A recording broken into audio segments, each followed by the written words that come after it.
game called Soulgivers. Actually, it was the art on that actually caught me, and I said, you know what, this looks really interesting. Disclaimer, I like abstracts. I never found the appeal when I started playing initially, but abstracts have really, really grown on me. Give me a game of Zerts, give me a game of Yinch, give me a game of Tak, little known one called Soloween from Korea. I love those games now. Those I would sit there and play a couple of those in a row. Frankly speaking, I'm not very good. I get routinely beaten by my wife, except for in Tak. I'm much better in Tak for whatever reason that is. But they have really caught my eye, and I like playing them for that reason. It's a different style of thinking. The best thing I can compare it to is people who do crossword puzzles. If you know people who do crossword puzzles, or you've ever done crossword puzzles yourself, you know that there's a different mindset that you have to have when you do crossword puzzles. So it's just a different way of thinking, and I think abstracts are sort of the same way. Is you just have a different way of thinking each game, because they're so different than sometimes the other tabletop counterparts that they are often running against. So this is Soulgivers. This is a 2-player only game. This is an abstract game, and the art is, I mean, it's nothing to write home about. You know, you're looking at things and you're saying, okay, well, Chris, you know, why am I even bothering to look at this? It's half funded. There's only 286 people. It's running a month. Why would I even bother to look at this? This is just what I was saying earlier. This is an indie developer. This is someone who, you know, is looking for money, because this won't fund otherwise. And it's sleek in its design. It looks to be very interesting in that sense. It's a half abstract, half more asymmetrical powers, where you're controlling up to 3 characters at a time on a side. And this is where sort of the differences come between this and other 2-player dueling games that are out there, but also this is where the abstract comes in more than anything else.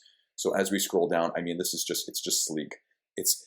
People are going to first notice it's got the 48-hour backer thing. I'm pledging for this right now, so you know, I'm putting my money where my mouth is. I'm not just spouting off this rhetoric. The big thing for me is that it comes with 10 characters on each side as the base game. This early bird pledge comes with the 11th character.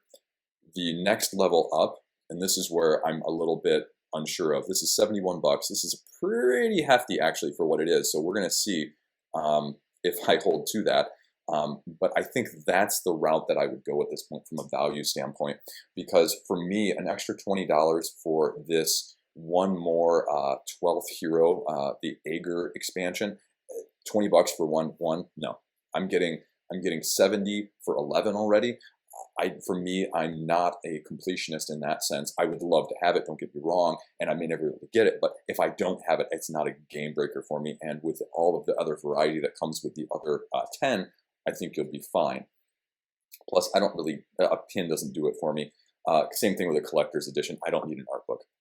If it comes anyway, sure, great. I'm not paying another $30 essentially for an art book in that sense. So without further ado, I haven't even really talked about the game yet. So what makes this game different than a lot of the other games that are out there?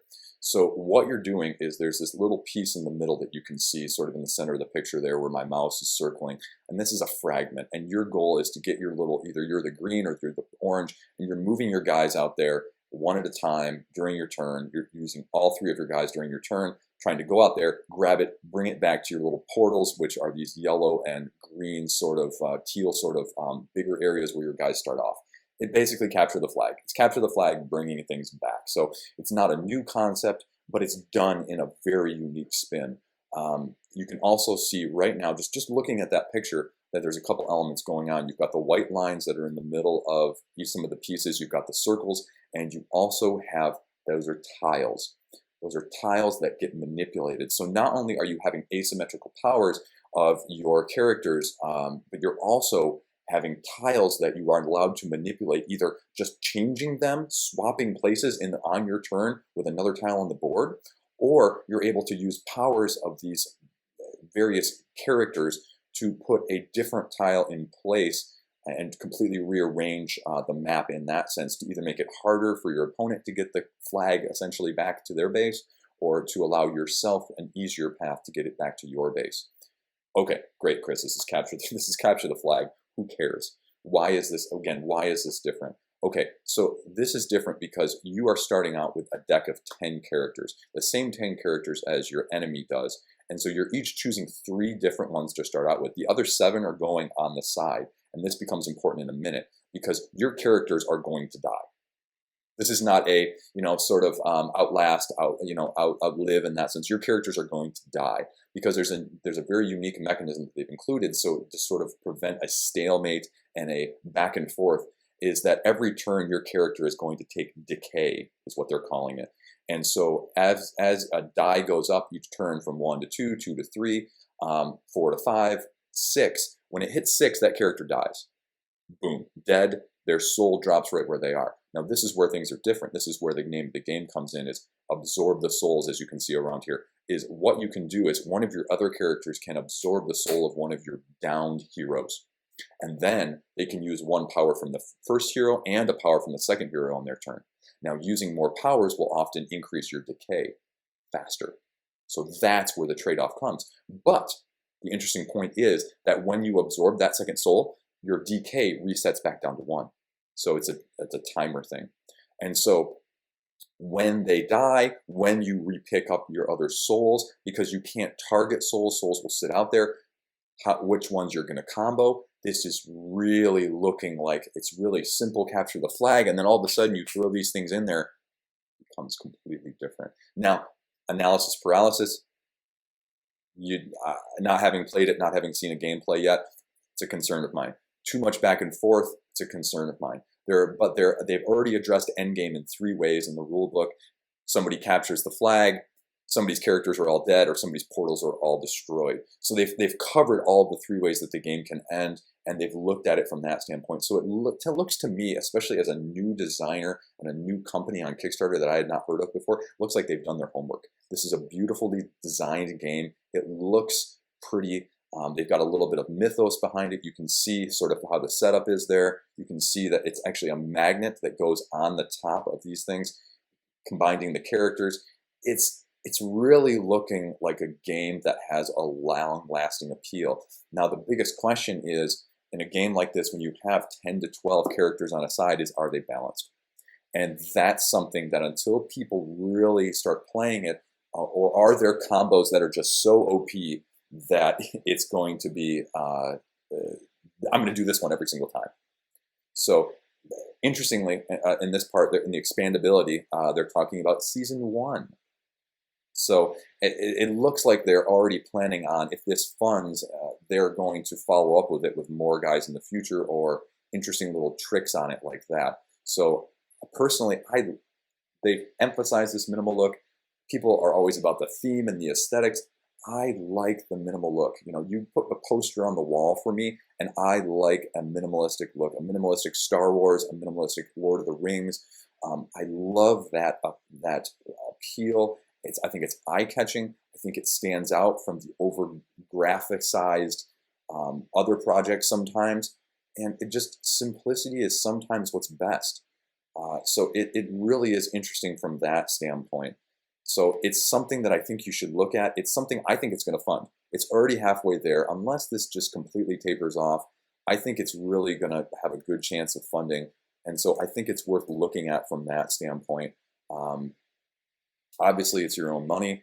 But of the things that I look at and I go, you know what, I think this is going to be worth it and be a long-lasting game in my collection. Granted, it's 2-player. That is the big catch. 2-player with a consistent other player is really going to make the difference in a lot of these 2-player games. What it sort of reminds me of in the same sense is a little bit of Tosh Kalar, a highly underrated game in my opinion as well. And I think Tosh Kalar is something that has a long-lasting shelf life from that standpoint as well. So in that sense, I think it's going to be highly underrated. They've got some stretch goals here. Personally, stretch goals being what they may, I just want this game to fund because you're looking at this, I don't care about the UV upgrades, I don't care about a set of foil cards, I don't care about a box sleeve. 2 anomalies. Those are different sets of tiles that I didn't talk about that aren't worth going into right now. So I think those are interesting to note. They've got some social goals, so they're doing a little bit of everything. They've got, you know, as a new company, they've thrown out the mug, the backpack, the beanie, the water bottle, the cap, the sleeves. Oh, man, come on. I know you're trying to fund, so you're going to throw everything at the sun, but I think they actually have a really good looking game here. And I am going to be hard pressed not to back this when time comes out and it ends up finishing the campaign. And I think they have a really good shot to fund. I was a little concerned when I first looked at it this morning, and it was a little slow to start, but they're at 50% already. So for an unknown commodity in a very niche market of 2-player games combined with abstract, I think they're doing amazing so far. And so I would love it. I'll put the link down in the comments below. Check it out for yourself. The rule book's out there. The rule book, again, this was a nice rule book. If you've watched my other video, one of my big critiques is, and I'm not sure if this one's going to be, that video is going to be before this or after this, but read the rule books professionally edited. Rule books that are poorly put together, that you can't tell what's going on with the game. I've gotten plenty of those in retail as well as Kickstarter in the past, and it really puts a damper on getting the game to the table.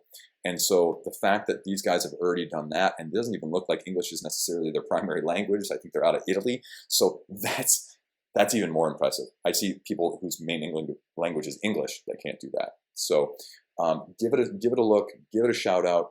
I think it's worth it. It's a very interesting, unique take. As you saw, I'm backing it right now. So I am, and this is not just a random endorsement. This is me saying I'm putting my money where my mouth is. Okay.